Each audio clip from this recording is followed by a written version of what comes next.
You know that we have started grammar part, figure of speech very nicely. I have explained. In your class, I have sent or not, I have a doubt regarding it. But the previous grammar, that is direct indirect speech, this is main content.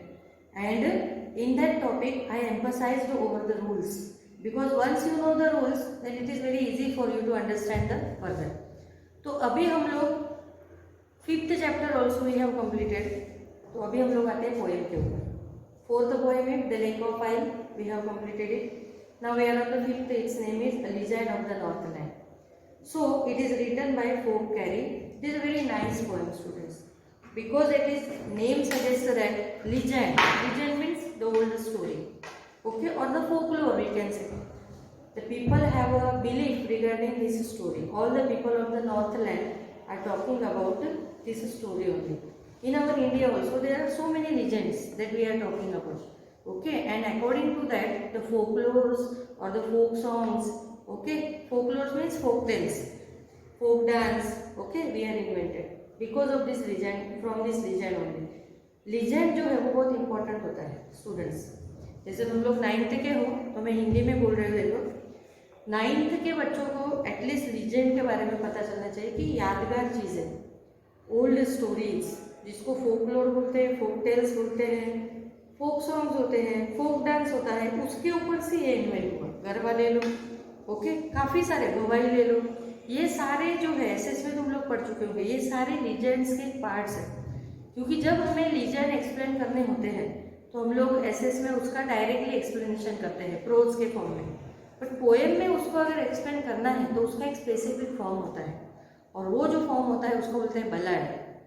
बलाड is a we can say that poetic form. यहाँ पे दिया है, देखो तुम्हारे text book में. I will read first. A ballad is a song narrating a story in short स्टांजास.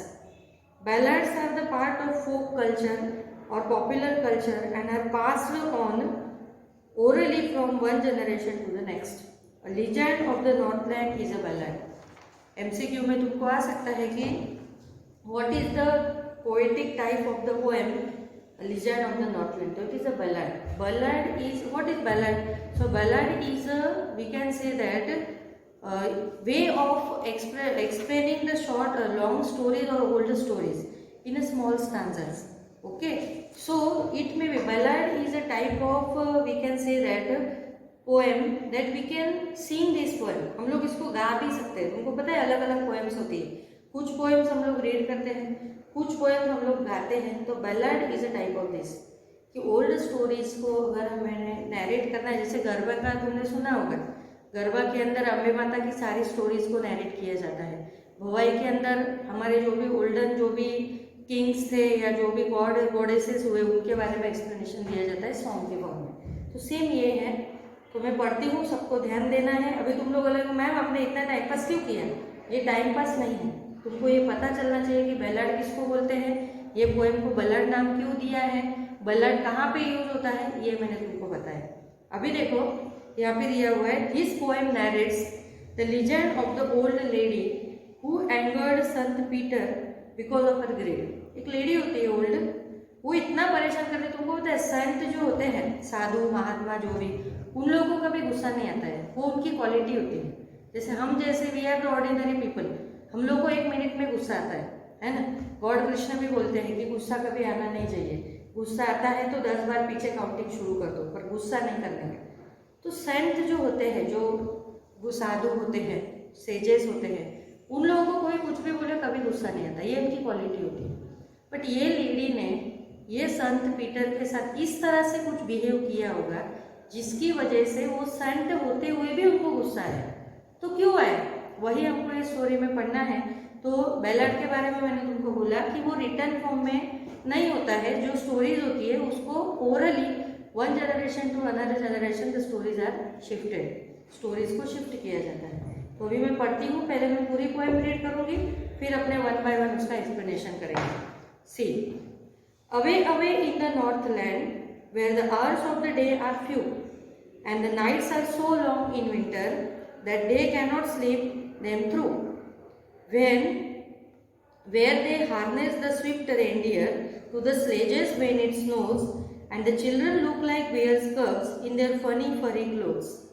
They tell them a curious story. I don't believe it's true, and yet you may learn a lesson if I tell the tale to you. Once when the good Saint Peter lived in the world below and walked about it preaching just as he did, you know. He came to the door of a cottage in traveling round the earth, where a little woman was making cakes and baking them on the hearth. And being faint with fasting, for the day was almost gone, he asked her from her store of cakes to give him a single one. So she made a very little cake, but as it baking lay, she looked at it and thought it seemed too large to give away. Therefore she needed another and still a smaller one, but it looked when she turned it over as large as the first had done. Then she took a tiny scrap of dough and rolled it flat and baked it thin as a wafer, but she couldn't part with that. For she said, my cakes that seem too small, when I eat of them myself, and yet too large to give away, so she put them on the shelf.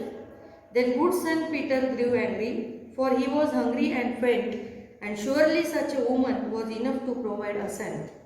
And he said, you are far too selfish to dwell in a human form, to have both food and shelter and fire to keep you warm.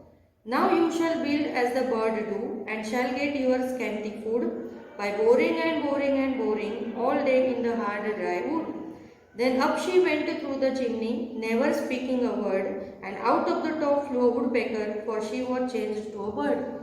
She had a scarlet cap on her head, and that has left the same, but all the rest of her clothes were burned black as a coal in the flame.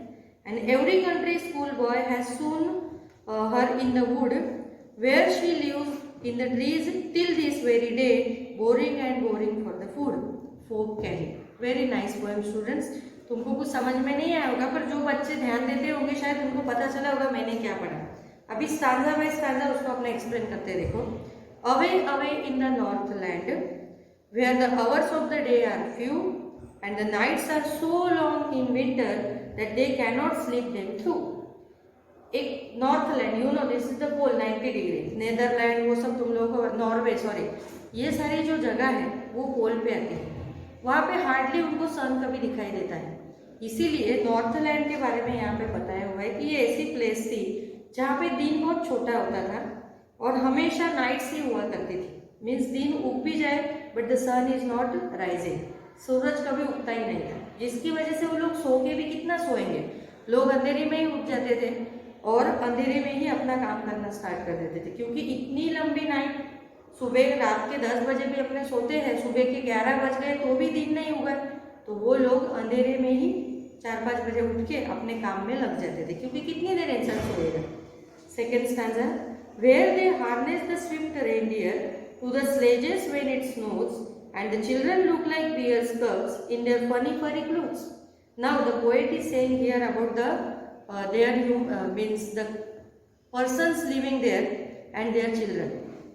Poet यहाँ पे बोल रहे हैं कि वो लोग अपने काम पे मॉर्निंग में लग जाते थे.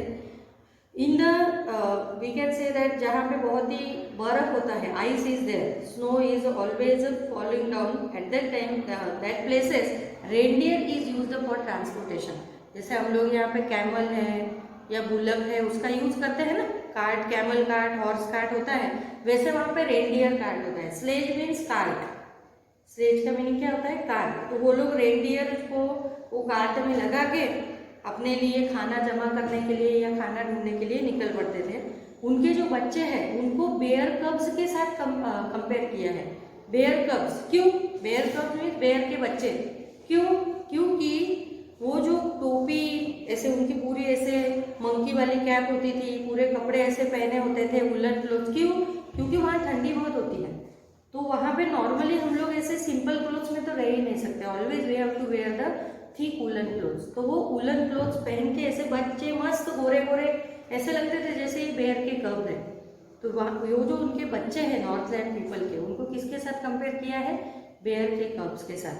अभी क्या हुआ देखो, कब यानी पीने का कप नहीं, हम बच्चे उनके. ओके, फिर They tell them a curious story. I don't believe it's true, and yet you may learn a lesson if I tell the tale to you.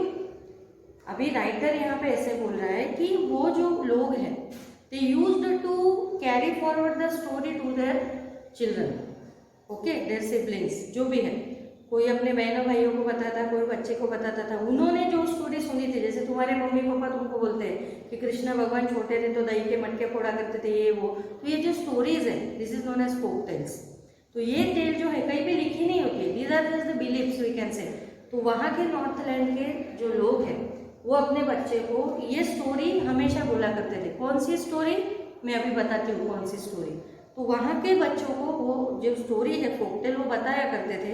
But the narrator is saying, वो ऐसे बोल रहे हैं कि may be it is true और not, I don't know, ये story हुई है या नहीं हुई है ये मुझे पता नहीं, बट वहाँ के लोग अपने बच्चों को ये स्टोरी हमेशा बताते थे। Each and every child of the Northland new this story, okay. छोटे छोटे कौन सा भी, छोटा हो या बड़ा हो, सबको ये स्टोरी के बारे में पता है। जैसे तुम लोगों को गॉड राम और कृष्ण के बारे में पता है, उस तरह से। तो यहाँ पे हम लोग वो स्टोरी अभी स्टार्ट होती है। देखो यहाँ तक हमने क्या पढ़ा अभी कि नॉर्थलैंड के लोग कैसे हैं, वहाँ के डे नाइट कैसे होते हैं, वहाँ पे लोग कैसे कपड़े पहनते हैं, उनके बच्चों को एक्चुअली जो पोएट है उसने बेयर के कप्स के साथ कंपेयर किया है, और ये जो स्टोरी है वो अपने बच्चों को, छोटे भाई बहनों को बताते रहते हैं। तो कौन सी स्टोरी, तो अभी वो स्टोरी स्टार्ट करते हैं। देखो, once when the good son Peter lived in the world below and walked about it preaching just as he did, you know. संत कैसे होते हैं, वो हमेशा प्रीचिंग करते रहते हैं। प्रीचिंग मीन्स क्या बोलते हैं उसको, प्रवचन देते रहते हैं लोगों को, अच्छा नॉलेज जो है वो डिस्ट्रीब्यूट करते हैं। अभी तो अपने टीवी पे देखते हैं, पहले ऐसा कुछ था नहीं। तो वो जो संत होते थे उनका काम ही था कि they were roaming across the world and just giving means given the preaching to the people, लोगों को प्रीचिंग दिया करते थे। तो एक संत थे जिसका नाम था पीटर। ये जो संत थे वो पूरी दुनिया में था, वो अर्थ के ऊपर रहते थे। अभी now he lives in heaven, ऐसा वो लोग बोल रहे, मैं नहीं बोल रही हूँ। तो फिर वहाँ पे वो जो संत थे तब हमारे अर्थ के ऊपर वो रहते थे, और वो हमेशा लोगों को, he was sharing a good knowledge to all, to us, हम लोगों को सबको अच्छे नॉलेज दिया करते थे वहाँ के नॉर्थलैंड के लोगों को। फिर क्या हुआ देखो, he came to the door of a cottage in a travelling round the earth where a little woman was making cakes and baking them on the hearth. Hearth means furnace. अभी furnace means क्या बोलेंगे उसको, gas होता है ना हम लोगों का, सेगड़ी, क्या सगड़ी, गुजराती में सगड़ी बोलते हैं उसको, बराबर। तो वो जो एक झोपड़ी के वहाँ पे गए, कॉटेज में छोटा सा घर, हट, वहाँ एक लेडी थी, वो पूरी दुनिया घूम के आए थे। तो अभी देखो हम लोग जब प्रीचिंग करने वो संत जाते थे तो ऑब्वियसली दे वर टायर्ड, वो थक जाते थे बहुत। तो उन्होंने एक लेडी को देखा, वो लेडी जो है अपने घर के अंदर छोटे से घर में बैठी हुई थी और केक्स बना रही थी। केक्स मीन्स भाकरी, जिसको हम लोग गुजराती में बोलते हैं, भाकरी बना रही थी। संत पीटर ने उसको देखा कि वो मस्त वो भाकरी को सेक रही है अपने फर्नेस के ऊपर, हाथ यानी furnace. And being faint with fasting for the day was almost done, he asked her from her store of cakes to give him a single one. फिर ऑब्वियसली वो थके हुए थे, फास्टिंग यानी उन्होंने कितने दिनों से खाना खाया नहीं था, इसलिए वो भूखे थे, ओके। तो उन्होंने जैसे ही वो लेडी को देखा, संत पीटर ने, कि वो लेडी मस्त गरम गरम भाकरी सेक रही है, तो हम लोगों की भी इच्छा हो जाएगी, बराबर कि नहीं, वो खाने की। तो उनकी भी इच्छा हुई, उनको भी ऐसा लगा कि वो लेडी इतना मस्त बना रही है, तो तू भले इतने सारी भाकरी तेरे लिए बना रही, मुझे एक दे दे सिर्फ, ऐसा उनकी मन में इच्छा हुई। फिर क्या हुआ देखो, उन्होंने वो लेडी को बोला कि मैं बहुत दिनों से मैंने कुछ खाया नहीं है, तो तू इतने सारे केक्स बना रही है, भाकरी बना रही है, तो हमें भी मुझे एक दे दे से। फिर क्या बोले, so she made a very little cake, but as it baking lay she looked at it and thought it seemed too large to give away. वो लेडी ने बोला ओके, हाँ मैं देख रही हूँ, आप बाहर बैठो। वो बाहर बैठ कर रहे थे, वो लेडी ने इतना सा ही बॉल लिया, बराबर, छोटा सा इतना इतना ही भाकरी बनाया, उसको जब सेका, अभी केक को जब बेक करते हैं तो तुमको पता है वो फूल जाता है, तो उसने जब वो बनाया केक तो वो थोड़ा सा फूल गया, तो उसकी साइज बढ़ गई। तो उसको ऐसा लगा कि ये तो बहुत बड़ा, इतना बड़ा मैं वो साधु को क्यों दूँ। फिर उसने क्या किया देखो, therefore she needed another and still a smaller one but it looked when she turn it over as large as the first had done. फिर उसने क्या किया, एक और छोटा सा गोला लिया रोटी का, वो आटे का गूंदा, और फिर उसको नीड यानी बेलना, या अपने ऐसे मसलते हैं ना आटे को, उसको नीड बोलते हैं इंग्लिश में। तो उसने वो आटे को मसल के एक ऐसे मस्त केक बनाया, उसको उसने बेक किया, वो फिर से बड़ा हो गया। तो उसको ऐसा लगा, अरे तेरी ये तो पहले वाले से भी बड़ा है, मैं ये नहीं दूंगी, ये मैं मेरे लिए रखूँगा, इसलिए उसने दूसरा भी नहीं लिया। वो संत पीटर जो है वो बाहर वेट ही कर रहे। फिर क्या हुआ देखो, then she took a tiny scrap of dough and rolled it flat and baked it thin as a wafer, but she couldn't part with that. फिर उसने इतना सा डो में से छोटा सा बॉल लिया, ओके, डो यानी वो आटा गूंदा होता है ना अपना, उसमें से, और इतना छोटा सा पतला सा केक बनाया जो वेफर की तरह पतला था, यानी एकदम पतला। तो भी उसको वो देने की भी इच्छा नहीं हुई, उसको लगा कि नहीं ये भी तो मैं क्यों दूँ। ये तीसरा था बराबर, एक बेला बड़ा दिखा, दूसरा बेला उससे भी बड़ा दिखा, तीसरा नहीं किया, वो तो वेफर जैसा पतला था। तो भी उसकी इच्छा नहीं हुई कि ये जो केक है मैं वो संत को दे दूँ।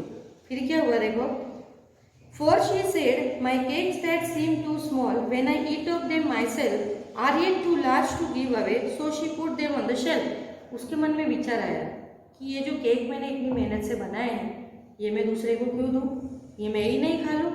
तो उसने क्या किया, वो जो केक बनाए थे उसने वो तीनों चारों के शेल्फ के अंदर जहाँ वो अपने कैसे रोटी में वो रोटी रखते हैं रोटी दान के अंदर, वैसा उसने वो शेल्फ के अंदर सारे केक्स को रख दिया। उसको ऐसा लगा कि मैं नहीं दे सकती, इतनी मेहनत से मैंने किया है तो मैं क्यों दूसरों को दूँ, बराबर।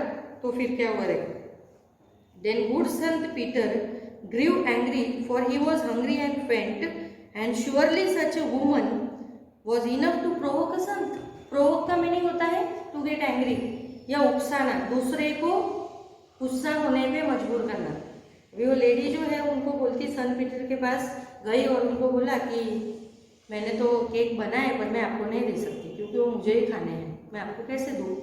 संत पीटर को बहुत गुस्सा है। अभी तुम लोग बोलोगे मैम आपने तो बोला संत को गुस्सा नहीं आता है, तो यहाँ पे कैसे गुस्सा है। देखो student, provoke, she provoke Sant Peter to get angry. उसने उकसाया उनको गुस्सा आने पे। क्यों, अगर पहले ही वो मना कर देती तो वो दूसरी जगह जाते ना मांगने के लिए, पर उसने पहले क्या बोला, मैं देती हूँ, तो देना चाहिए ना उसको। अगर हम लोग किसी को बोलते मैं दूंगा और बाद में नहीं देंगे, नहीं देते, तो सामने वाले को गुस्सा आता है, सही है, नॉर्मली आना भी चाहिए। तो वो जो संत पीटर थे, वो लेडी ने उनको उकसाया गुस्सा आने पर, क्योंकि वो भूखे थे, काफ़ी देर से वो बाहर वेट कर रहे थे। इसका नाटक घर के अंदर चल ही रहा था, एक केक बनाएगी, दूसरा बनाएगी, तीसरा बनाएगी, पर उसकी इच्छा ही नहीं हो रही थी देने की। तो इसलिए संत पीटर को बहुत ही गुस्सा आया, और गुस्सा आना भी चाहिए, जाहिर सी बात थी, it is very normal matter कि उनको गुस्सा आता क्यों नहीं, क्योंकि उसने उनको पहले बोला कि मैं केक देती हूँ, फिर बाद में बोलती कि मैं नहीं दे सकती, वो तो मैं ही खा जाऊँगी, यानी उसकी वजह से संत पीटर जो है वो बहुत ही गुस्से में आ गए। फिर क्या हुआ देखो, and he said, you are too selfish to dwell in a human form, to have both food and shelter and fire to keep you warm. फिर संत पीटर ने उसको बोला कि तू ह्यूमन फॉर्म, यानी तुझे गॉड, तुमको पता है कि ह्यूमन का जो बॉर्न होता है बर्थ, वो 84 लाख बर्थ लेने के बाद एक बार हमको ह्यूमन का जन्म मिलता है। तुमको सबको शायद ये पता होगा, है ना। तो वो जो लेडी है वो इतनी सेल्फिश थी, तो संत पीटर उसको बोलते हैं कि ह्यूमन फॉर्म के लिए तू यहाँ पे मुझे नहीं चाहिए, क्योंकि तू इतनी ग्रीडी और सेल्फिश है कि तू ह्यूमन फॉर्म में रहना तेरे लिए पॉसिबल नहीं है, क्योंकि तू किसी को मदद नहीं कर सकती। Human form means what is the difference between the other creations and human, because human can make the decision, they can take some actions, okay, बराबर कि नहीं। ह्यूमन जो होते हैं वो डिसीजन ले सकते हैं, अगर उनको अच्छा लगा तो उसके ऊपर वो एक्ट कर सकते हैं। वैसे एनिमल्स का होता है क्या, एनिमल्स के भी डिसीजन ले सकते हैं नहीं, उनको कुछ पता ही नहीं चलता है, वो सिर्फ अपनी लाइफ जीते हैं बिंदास। हम लोग कैसे जीते हैं, सोच समझ के, हमारे कुछ प्लानिंग्स होते हैं, हम लोग उसके अकॉर्डिंग आगे बढ़ते हैं। पर ये जो ये जो लेडी थी वो इतनी सेल्फिश थी, इसलिए संत पीटर ने उसको बोला कि ह्यूमन फॉर्म में तो तू रहने के काबिल नहीं है, you are not able to live as a human, you have to be a animal, तुझे जानवर बनना चाहिए, क्योंकि तेरे में वो क्वालिटी नहीं है। You are too selfish that you can't give the food as well as shelter to others. तो किसी को फूड तो बहुत दूर की बात है, शेल्टर भी नहीं दे सकती, क्योंकि तू रहने के लिए एक जगह भी तेरे पास होगी तो भी तू नहीं देगी, इतनी सेल्फिश है। तो तुझे ह्यूमन फॉर्म में रहने का कोई भी राइट नहीं है। अभी उन्होंने क्या किया देख। Now you shall build as a birds do and shall get your scanty food by boring and boring and boring all day in the hard dry wood। फिर उन्होंने बोला कि तुझे ना बर्ड की लाइफ जीनी चाहिए। तुमने बर्ड को देखा होगा, they never have enough food with them. कभी होता है, एंट के पास होता है, वो अपने घरों में बहुत सारा फूड जमा करके रखती है ना, एंट होल्स के अंदर। बट तुम लोग देखोगे तो बर्ड्स जो है वो always they are roaming for collecting the food. Crow को तुमने देखा होगा, वो इतना सारा फूड उसके सामने होगा तो भी उसकी नज़र दूसरे फूड के ऊपर ही होगी और वो वहाँ से उठा के ही लाएगा। ऐसी स्टोरीज भी तुमने सुनी है। तो सन पीटर ने उसको बोला कि ह्यूमन फॉर्म के लिए तू कैपेबल नहीं है, तुझे बर्ड्स का लाइफ जो है वो जीना चाहिए तुझे, क्योंकि तू है ही वैसे। तूने, क्योंकि बर्ड्स जो होते हैं उनको हमेशा they have scanty of food, उनको कभी फूड पूरी तरह से मिलता नहीं है बेटा। वो लोग हमेशा फूड को ढूंढते रहते हैं। तो वो उसको बोलते हैं कि, और कैसे ढूंढते हैं वो लोग, बोरिंग एंड बोरिंग। बोरिंग यानी अपने होल करते हैं ना जमीन के अंदर, देखो बोर, ये बोर यानी बोर होना, वो बोर नहीं, बोर यानी जमीन के अंदर होल करना। वो हमेशा टिक टिक टिक टिक टिक टिक वो लकड़े के अंदर करते ही रहते, तुमने देखा होगा। कौन सा वर्ड होता है वो, वुड पेकर है ना। तो वुड पेकर जो होता है वो हमेशा फूड को ढूंढता रहता है, हमेशा टक टक टक टक टक टक वो करता ही रहता है पेड़ के ऊपर, यहाँ करेगा वहाँ करेगा। क्यों, उसको शौक है इसलिए? नो, क्योंकि उसको फूड खाना होता है और उसको मिलता नहीं इसलिए। तो सन पीटर ने उसको बोला कि तू तो कैपेबल नहीं है ह्यूमन फॉर्म के लिए, तुझे मैं ऐसा बर्ड बनाता हूँ जो हमेशा फूड की तलाश में घूमता रहेगा पर उसको फूड नहीं मिलेगा। तो कौन सा बर्ड? तो वुड पेकर। देखो मैं बोलती हूँ आगे। Then up she went through the chimney never speaking a word and out of the top flue a woodpecker for she was change to a bird. संत ने उसको कर्ज दे दिया, शाप दे दिया। क्या शाप दे दिया? कि तू वुड पेकर बन जा। सिर्फ ऐसे किया, उतने में तो वुड पेकर बन गए। एक वर्ड वो जो लेडी थी वो बोल नहीं पाई, क्योंकि संत पीटर ने उसके ओर जैसे ही गुस्से में देखा, she turn to woodpecker and flew from the chimney. वो चिमनी जो थी, उसकी धुआं निकलने के लिए उसकी जो फर्नेस थी, उसमें से जो धुआं निकलता था बाहर, उसको चिमनी बोलते हैं अपने। तो चिमनी में से वो डायरेक्ट वुड पेकर बन के उड़ गई ऊपर। ओके, वो लेडी कुछ बोल ही नहीं पाई, इतने जल्दी वो संत पीटर को गुस्सा इतना आया, क्योंकि दैट लेडी प्रोवर्ड हिम। तो जिसकी वजह से, वो गुस्से की वजह से, वो जो संत पीटर थे वो जो है गुस्से की वजह से वो लेडी को वुड पेकर बना दी। फिर क्या हुआ देखो। She had a scarlet cap on her head and that was left the same but all the rest of her clothes were burn black as a coal in the flame. फिर वो chimney में से उड़ गई, इसलिए उसके जितने भी कपड़े थे वो सारे जल गए। सिर्फ उसने एक रेड कलर की कैप पहनी थी, वो स्कारलेट कैप। स्कारलेट कैप यानी ऐसे पूरी कैप होती है ठंडी के पूछे, वो ऐसे गोंडा जो होता है, क्या बोलते हैं उसको, वो बॉल जैसा होता है उनका, वो ऐसे लटकता रहता है। ऐसी जो टोपी होती है कैप, उसको बोलते हैं स्कारलेट कैप। तो उसने रेड कलर की स्कारलेट कैप पहनी थी, वही कैप उसके सिर पे रही, बाकी उसके सारे कपड़े जल गए। फिर क्या हुआ देखो। And every country school boy has seen her in the wood where she lives in the trees till this very day, boring and boring for food। और हर एक बच्चा, हम लोग भी आज उसको देखते हैं। सोन का यहाँ पे मीनिंग होगा SOEN, सोन यानी देखते हैं उसको, क्या कि वो हमेशा वुड के अंदर फूड खोजती रहती है। वो भी कौन सा फूड? वो केक नहीं खाती अभी, वो इंसेक्ट्स को ढूंढती है। यानी वुड पेकर, वो जो संत पीटर थे उन्होंने उसको वुड पेकर बना दिया, जिसकी वजह से वुड पेकर को अगर तुमने कभी देखा हो तो वुड पेकर पूरा ब्लैक होता है और उसके सर के ऊपर सिर्फ एक रेड कलर का ऐसे कैप की तरह होता है। अगर नहीं देखा तो तुम लोग नेट पे देख लो। यानी कि ये स्टोरी जो है वो बलाड है, वहाँ के नॉर्थलैंड के हर एक लोगों को ये स्टोरी के बारे में पता है।